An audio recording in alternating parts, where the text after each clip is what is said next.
Pulse ഇടതുപക്ഷ ജനാധിപത്യ മുന്നണി വലിയ ഭൂരിപക്ഷത്തിൽ വിജയിക്കും. രാഷ്ട്രീയത്തിനതീതമായി വലിയ നിലയിൽ ബഹുജനങ്ങൾ അതിന് തയ്യാറായി തന്നെ നിൽക്കുകയാണ്.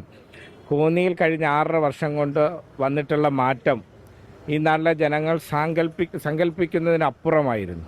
അതുകൊണ്ട് തന്നെ ആ വികസന പദ്ധതികൾ തുടരണമെന്ന് ഈ നാട് ആഗ്രഹിക്കുന്നുണ്ട്. ഇപ്പോൾ കേരളം മുഴുവൻ ചർച്ച ചെയ്യപ്പെടുന്ന പ്രധാനപ്പെട്ട മണ്ഡലങ്ങളിൽ ഒരു സ്റ്റാർ ക്ലാസ് മണ്ഡലമായിട്ട് കോന്നി മാറിയിട്ടുണ്ട്.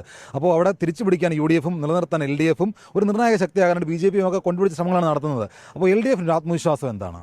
LDF ആത്മവിശ്വാസം ചിട്ടയായ സംഘടനാ പ്രവർത്തനം തന്നെ. ഞങ്ങൾ സംഘടനാ വർക്കിൽ ബൂത്ത് തലം വരെയുള്ള സംഘടനാ വർക്കിൽ വളരെയേറെ മുമ്പിലെത്തിക്കഴിഞ്ഞു.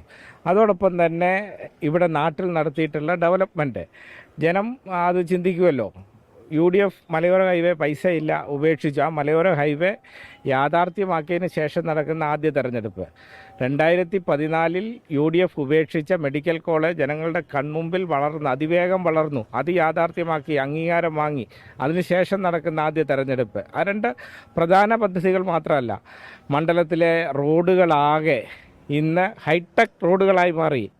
UDF BJPയും ഒന്നും കാൻഡിഡേറ്റിനെ പോലും നിശ്ചയിക്കാൻ കഴിയാത്ത നിലയിലേക്ക് അവർ മാറുന്നു എന്നുള്ളത് അവരുടെ അണികളെ പോലും നിരാശപ്പെടുത്തി അവരുൾപ്പെടെ ഞങ്ങളെ സഹായിക്കുന്ന കാഴ്ചയുണ്ടാവും. അല്ല, കഴിഞ്ഞ കാലങ്ങളിൽ അവർക്കൊപ്പം നിന്നതുപോലെ തുടർന്നും രാവും പകലും കോന്നിയുടെ വികസനത്തിന് വേണ്ടി ഈ നാട്ടിലെ ജനങ്ങൾക്കൊപ്പം ഉണ്ടാവും. തുടങ്ങി വെച്ചിട്ടുള്ള ധാരാളം വികസന പദ്ധതികളുണ്ട്. അതൊന്നും നിലച്ചു പോകരുത്, അതൊന്നും ഫ്ലെക്സ് ബോർഡിലാവരുത്. അതിവേഗം അത് യാഥാർത്ഥ്യമാക്കണം.